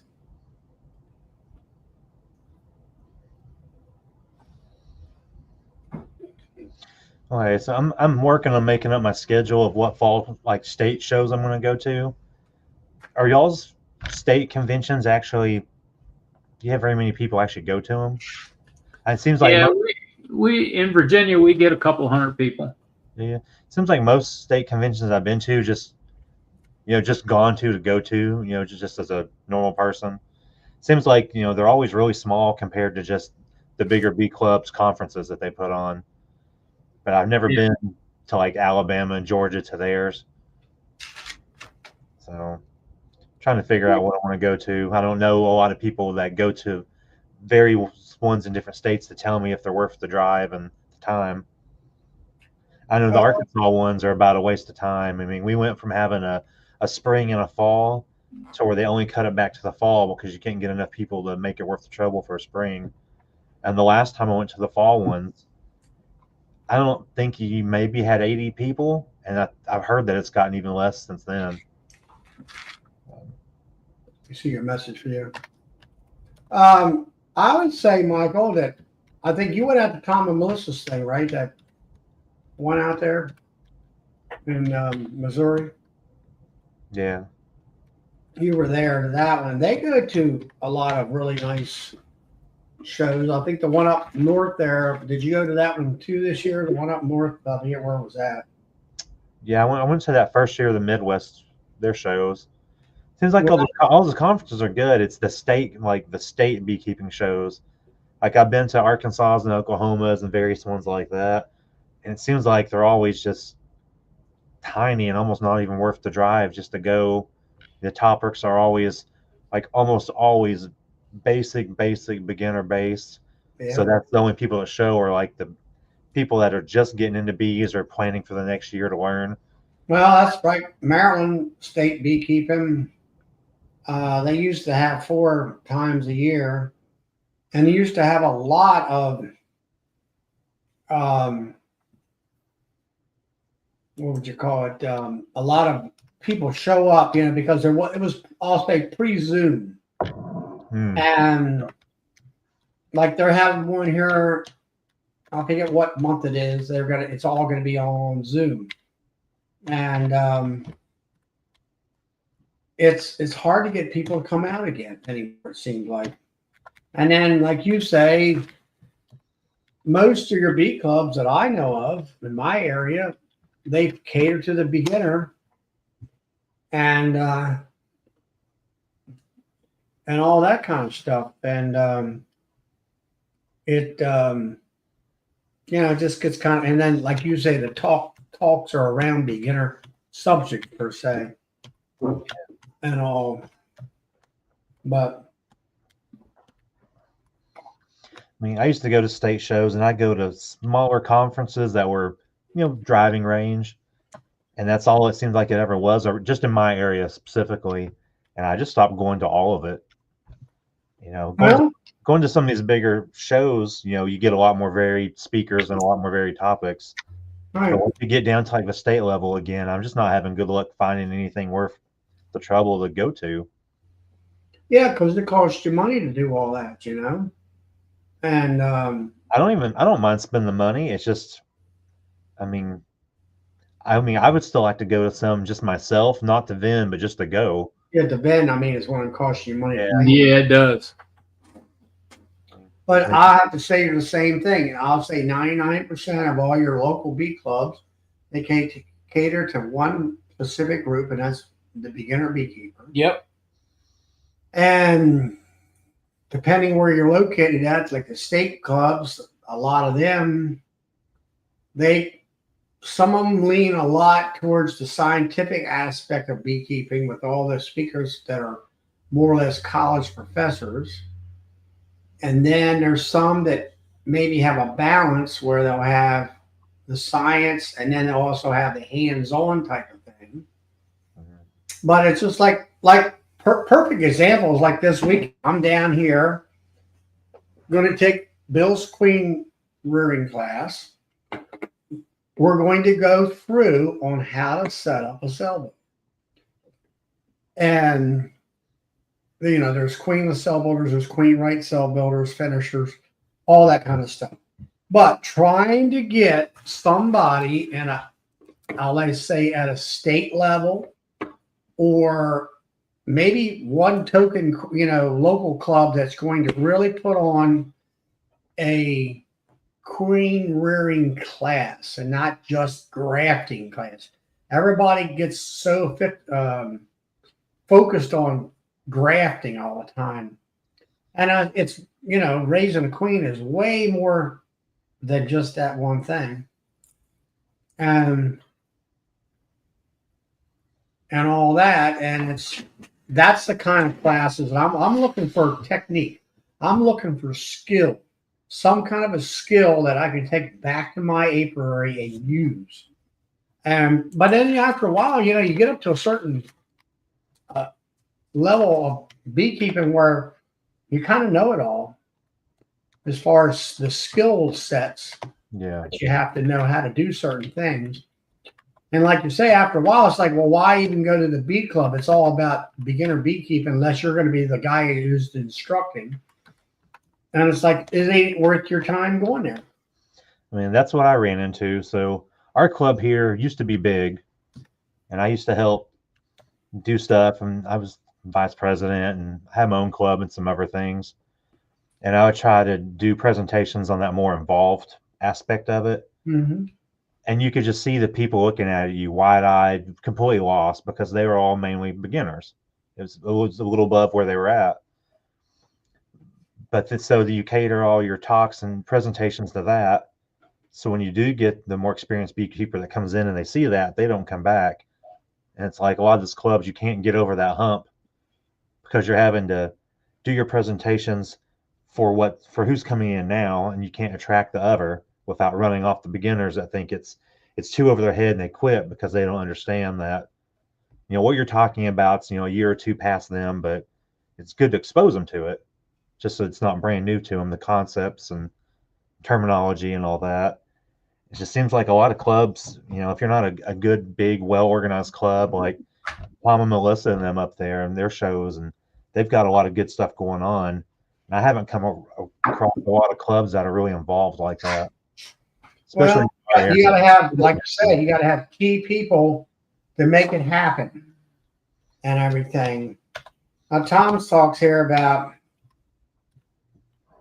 the easiest grafting is the skill part. Well, I disagree. That's only one part of it. I was going to type something to you, Tom, but Setting up hopelessly queenless hive is easy. Well, no, it's not. You got to understand what you're trying to achieve. Yeah. And if you don't understand what it's like a beginner beekeeper. He looks into a beehive, and yes, he sees a lot of things, but does he see red flags? Bad brood pattern or no eggs at all throughout the hive. Does he understand what he isn't seeing and what he is seeing? And it's the same with a cell builder. Yep. You have to be taught to say, this is what it's supposed to look like. This is how many bees are supposed to be in it. It's like I watched Kent Williams here a day or so ago, and he talked about describing a cell builder. He said, I want to see a pound of bees hanging on the front of the hive trying to get into the hive as a cell builder. And he says, then you're going to get a high graft of maybe, I'll say 60 cells or something like that. So. And the other side of it is this. The major problem is there are very few people that are teaching how to set up the cell builders. Everybody wants to teach the grafting portion. Nobody wants to teach how to set up a cell builder. And the people that are doing it online, from the videos that I've seen, they leave parts out because they think you should understand it already. And they got to understand, and everybody needs to understand when you're teaching these classes, there are people in these classes that have never done this skill. And you have to cover each step of this skill, as nobody in the class understands what you're doing. Mm-hmm. And if you don't, and you leave something out, somebody gets left behind. And people in these classes, for grafting classes, in these classes like this is an advanced skill. You shouldn't have a second-year beekeeper in these classes. It's way over their head. One thing about it, I'll tell Tom this too, is that I visit a club chat before I come on to mine. Of course, now tonight I didn't, but it was last week, and there was myself, another person who actually is in my local club, but also is a moderator in that the other Pennsylvania club. We were talking about, the guy was making questions. He was a second or third year beekeeper. He was doing a demery. He had mite load. He was trying to do a spring mite treatment. So we were brainstorming how he would apply what he would do OA, which really isn't going to work right good because of the brood. We finally determined, hey, let's do formic acid. Let's put in all the brood. The cat brood is up on the top of the hive. Well, Formic is a mite brood treatment because it kills the mites underneath the brood. And so we decided that, he should put Formic on the top of the hive, queens down on the bottom. He was worried about that. Well, the Formic is far enough away that we believe that his queen would be safe with not being killed or whatever because of the Formic. And there was a woman in there that I wouldn't even call her a beekeeper. She was going to get bees. She never took a bee class or went to bee school, as I call it. And her level of skill was this. She did not know what cat brood looked like, larvae looked like, or even eggs looked like. And she didn't even know what a queen cell looked like. So she pretty much didn't know much of anything. And she signed off and she left a chat note saying, you guys are way above my head. I'll see y'all later. And I'm like, right there's the problem. Turn your video on, turn your speaker on, and start asking questions. Yep. If you don't know what we're talking about, then tell us so we can give you an explanation and try to explain it to you as best as possible. So you can take home some information and, broaden your information base about bees. But no, she decided just to pack up and leave out of that chat, which at that time I had to leave for my own show. But that's what, and I've been on that same thing where the moderator said, hey, you've talked about queens for 15 or 20 minutes. You're boring everybody else because they don't know what you're talking about. And I think it's, great because we're talking about very intricate things about queens and laying and stuff like we've talked about here tonight. And the average beginner has, I'll say, no interest at the time. And it's like, you get shut down in them type of chats. And there you go. There's that club that's catering to the beginner beekeeper. I mean, that's one of those, it's like everything else. I mean, people getting into it, you've got to take some type of initiative to try to learn the basics, no matter where you get it or how you get it. You can't just expect everybody to tell you every single thing up front. I mean, around here, it's been big. They tell people, learn as you go, get your bees, jump in, you'll figure it out that first year as you move along. And I'm like, no. No. That's the quickest way to kill anything, to make yourself Yep. not want to do it. It's like, take however long, some people might need 6 months, some people need 2 years to just try to understand the fundamentals of reading, going and to. you have some people that have been keeping bees for 10 years and they still don't know anything about what they're doing. Oh, I know master beekeepers that can't put together a cell builder.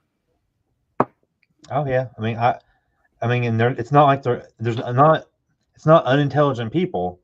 Like I have friends that are a veterinarian, been doing veterinarian work for years. She couldn't make a split to save her life. She's been keeping bees almost as long as me. It's just one of those things.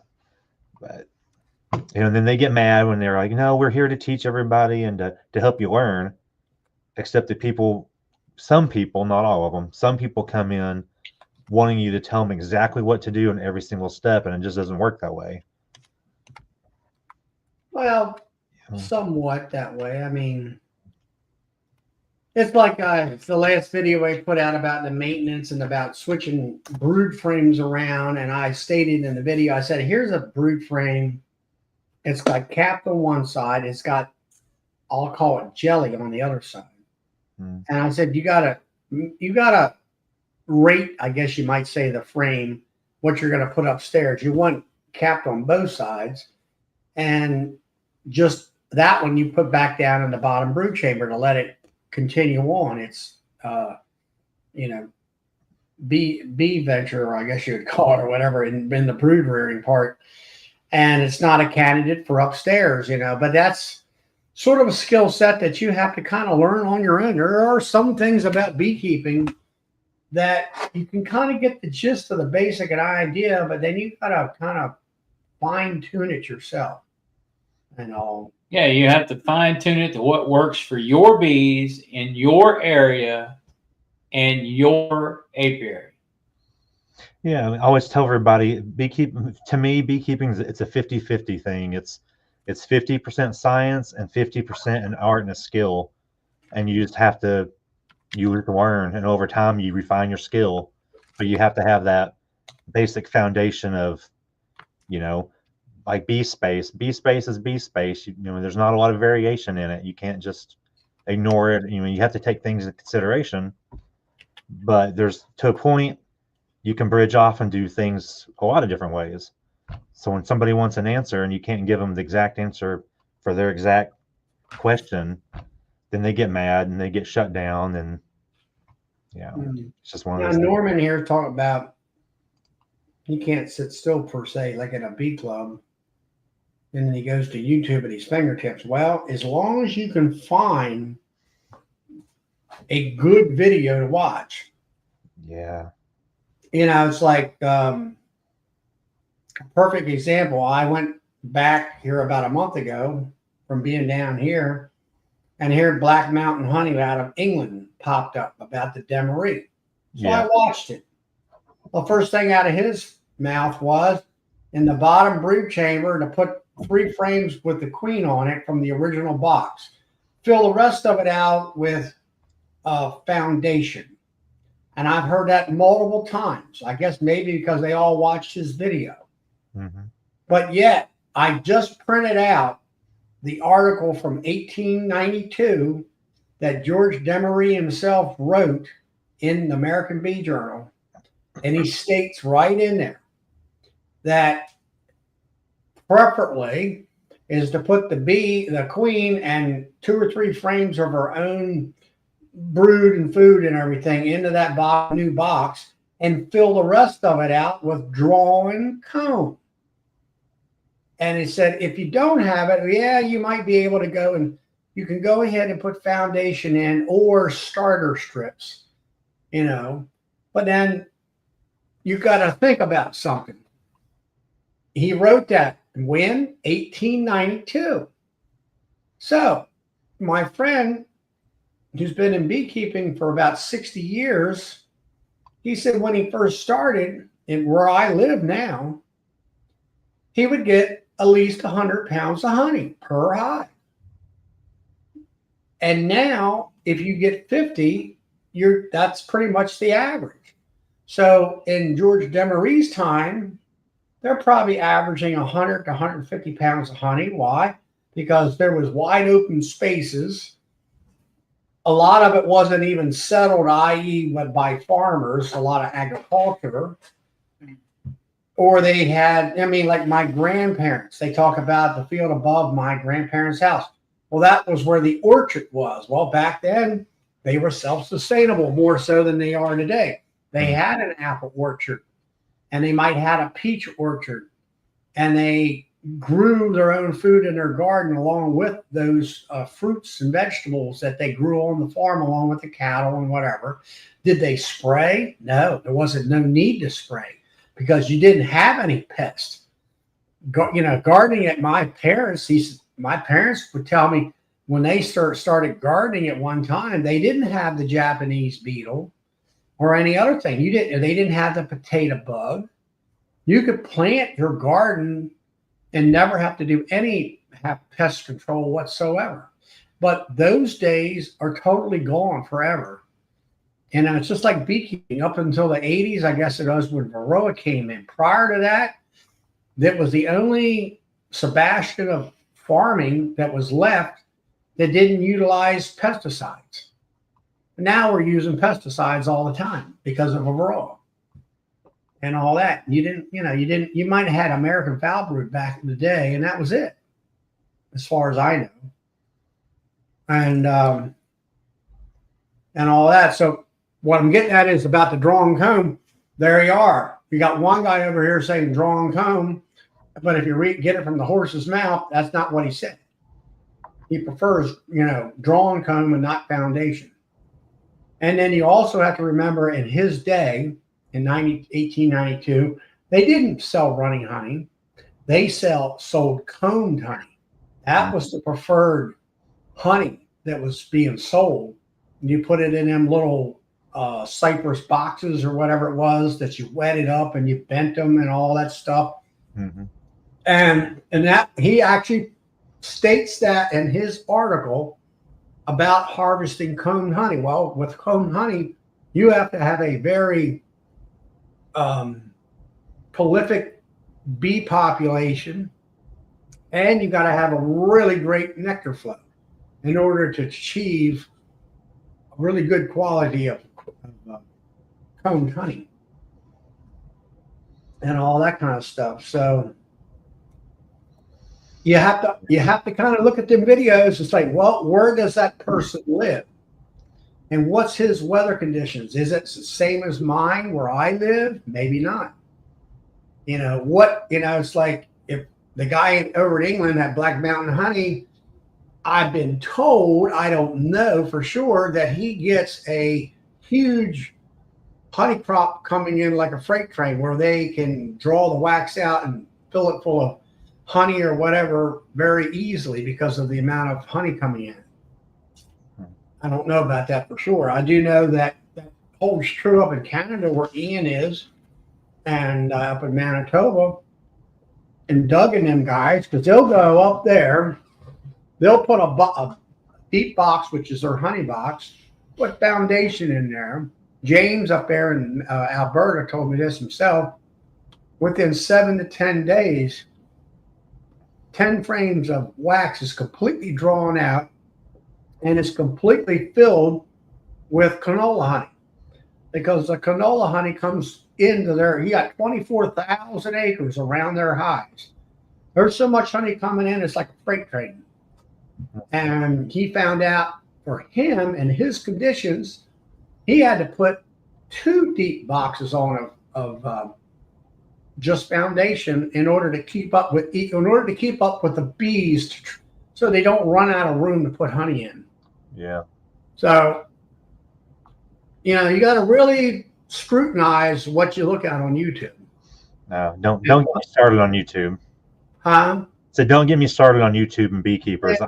I've got a soapbox and a rant, and I'm just not even going to get started on it because that's one thing I try to do, and I hope that I did my videos on my demery and my demery maintenance and a lot of my other how-to videos. I hope that I don't miss any small detail in my videos. I try to make sure that I tell every step of the way so people can be successful trying to do it my way. So it's like I stayed away from the YouTube and the bee videos for a long time and the club meetings for a long time. Mm-hmm.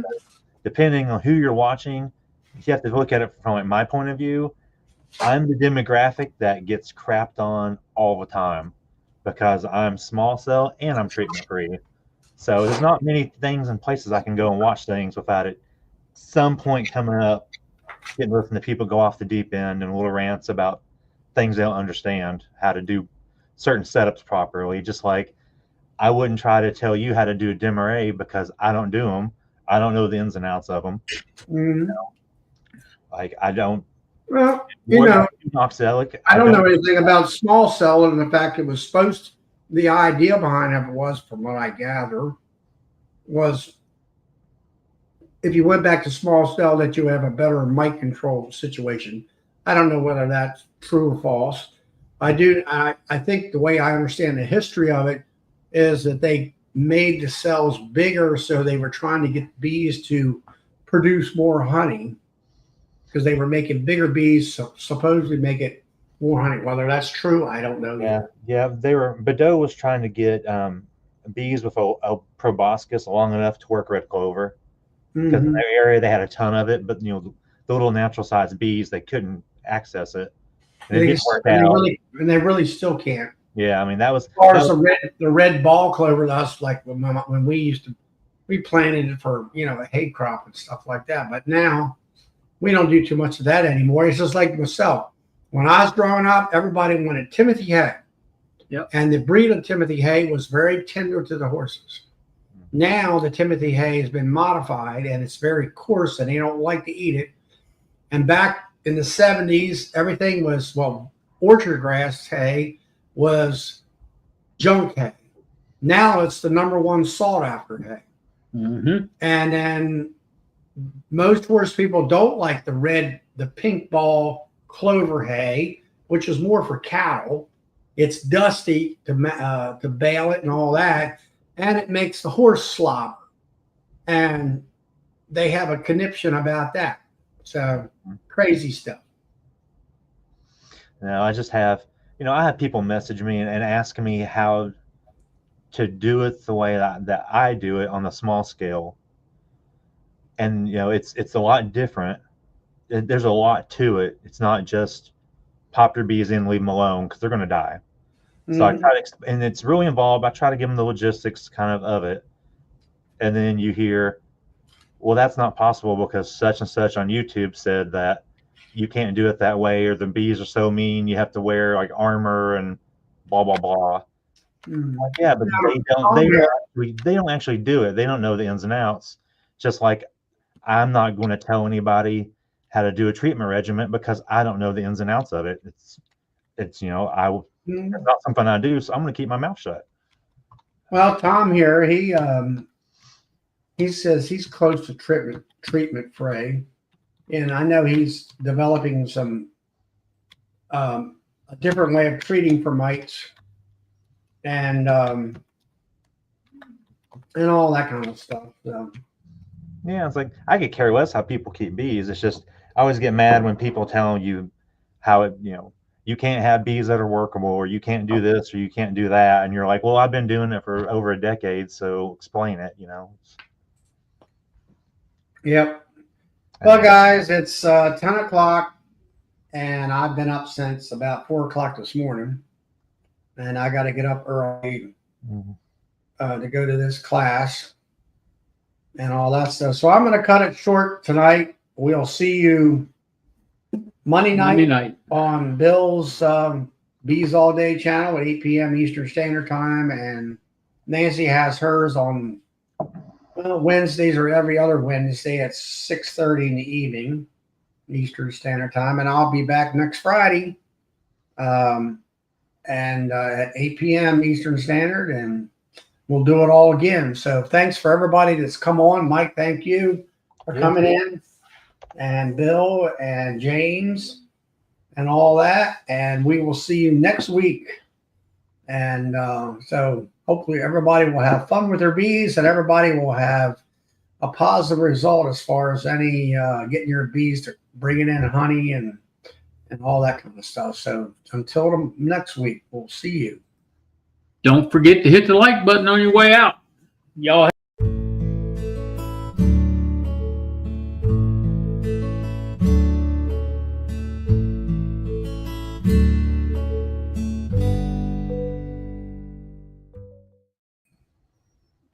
We're still alive.